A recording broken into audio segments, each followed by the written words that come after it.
लूका 2 अध्याय। यीशु का जन्म।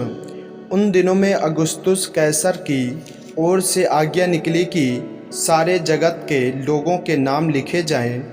यह पहली नाम लिखाई उस समय हुई जब क्विरिनियुस सीरिया का हकीम था। जब लोग नाम लिखवाने के लिए अपने अपने नगर को गए, अतः यीशु भी इसलिए कि वह दाऊद के घराने और वंश का था, गलील के नासरत नगर से यहूदियों में दाऊद के नगर बैतलहम को गया कि अपनी मंगेतर मरियम के साथ जो गर्भवती थी नाम लिखवाए।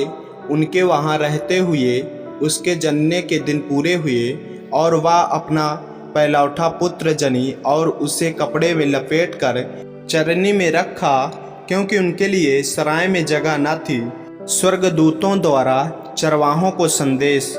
और उस देश में कितने गडेरिये थे जो रात में मैदान में रहकर अपने झुंड का पहरा देते थे। और प्रभु का एक दूत उनके पास आ खड़ा हुआ और प्रभु का तेज उनके चारों ओर चमका।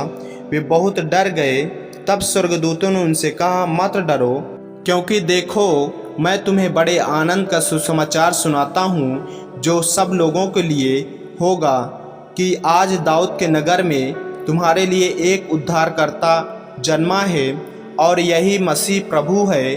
और इसका तुम्हारे लिए यह पता है कि तुम एक बालक को कपड़े में लिपटा हुआ और चरनी में पड़ा पाओगे। तब एकाएक उस स्वर्गदूतों के साथ स्वर्गदूतों का दल परमेश्वर की स्तुति करते हुए और यह कहते दिखाई दिया, आकाश में परमेश्वर की महिमा और पृथ्वी पर उन मनुष्यों में जिनसे वह प्रसन्न है शांति हो। जब स्वर्गदूत उनके पास से स्वर्ग को चले गए तो गडरिये ने आपस में कहा, आओ हम बैतलहम जाकर यह बात जो हुई है और जिससे प्रभु ने हमें बताया है देखो। और उन्होंने तुरंत जाकर मरियम और यूसुफ को और चरनी में उस बालक को पड़ा देखा। इन्हें देखकर उन्होंने वह बात जो इस बालक के विषय में उनसे कही गई थी प्रकट की, और सब सुनने वालों ने उन बातों से जो गडरियों ने उनसे कही आश्चर्य किया। परंतु मरियम ये सब बातें अपने मन में रखकर सोचती रही, और गडरिये जैसा उनसे कहा गया था वैसा ही सब सुनकर और देखकर परमेश्वर की महिमा और स्तुति करते हुए लौट गए। यीशु का नामकरण। जब 8 दिन पूरे हुए और उसके खतने का समय आया तो उसका नाम यीशु रखा गया, जो स्वर्गदूतों ने उसके पेट में आने से पहले कहा था। मंदिर में यीशु का अर्पण।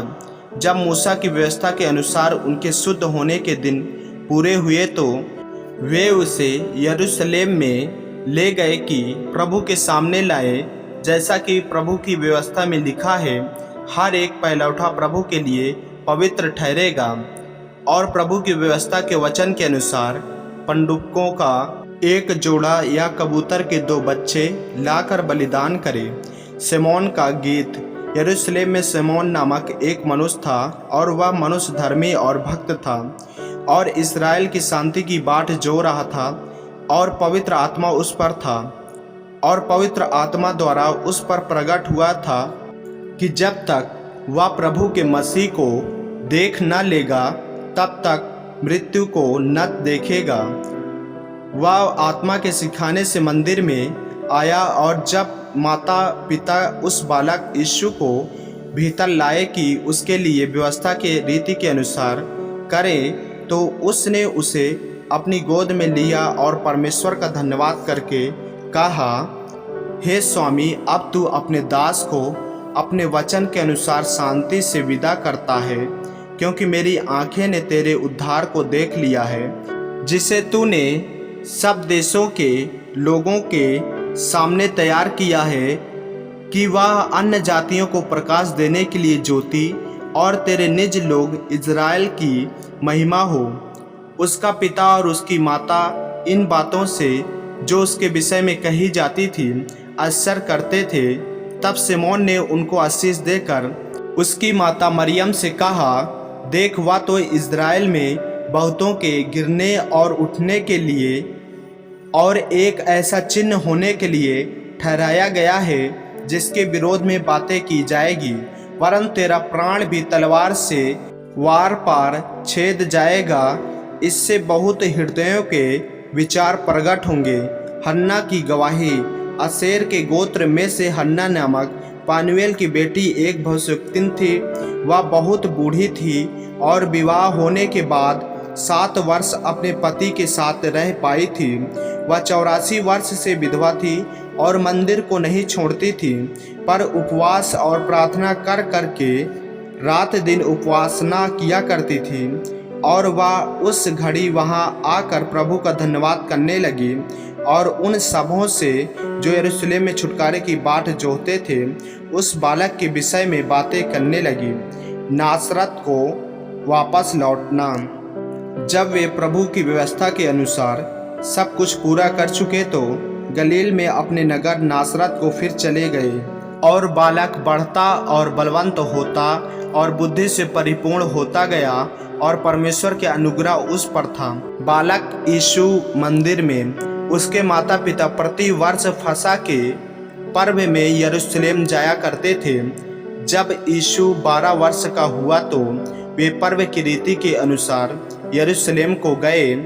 जब वे उन दिनों को पूरा करके लौटने लगे तो बालक यीशु यरूशलेम में रह गया और यह उसके माता पिता नहीं जानते थे। वे यह समझकर कि वह अन्य यात्रियों के साथ होगा एक दिन का पड़ाव निकल गए और उसे अपने कुटुंबियों और जान पहचान वालों में ढूंढने लगे। पर जब नहीं मिला तो ढूंढते ढूंढते यरूशलेम को फिर लौट गए। और 3 दिन के बाद उन्होंने उसे मंदिर में उपदेशकों के बीच बैठे उनकी सुनते और उनसे प्रश्न करते हुए पाया। जितने उसकी सुन रहे थे वे सब उसकी समझ और उसके उत्तरों से चकित थे। तब वे उसे देखकर चकित हुए और उसकी माता ने उससे कहा, हे पुत्र, तूने हमसे क्यों ऐसा व्यवहार किया? देख, तेरा पिता और मैं उड़ते हुए तुझे ढूंढते थे। उसने उनसे कहा, तुम मुझे क्यों ढूंढते थे? क्या नहीं जानते थे कि मुझे अपने पिता के भवन में होना अवश्य है? परंतु जो बातें उसने उनसे कही उन्होंने उसे नहीं समझा। तब वह उनके साथ गया और नासरत में आया और उनके वश में रहा। और उसकी माता ने ये सब बातें अपने मन में रखी और यीशु बुद्धि और डील डौल में और परमेश्वर और मनुष्य के अनुग्रह में बढ़ता गया। आमीन।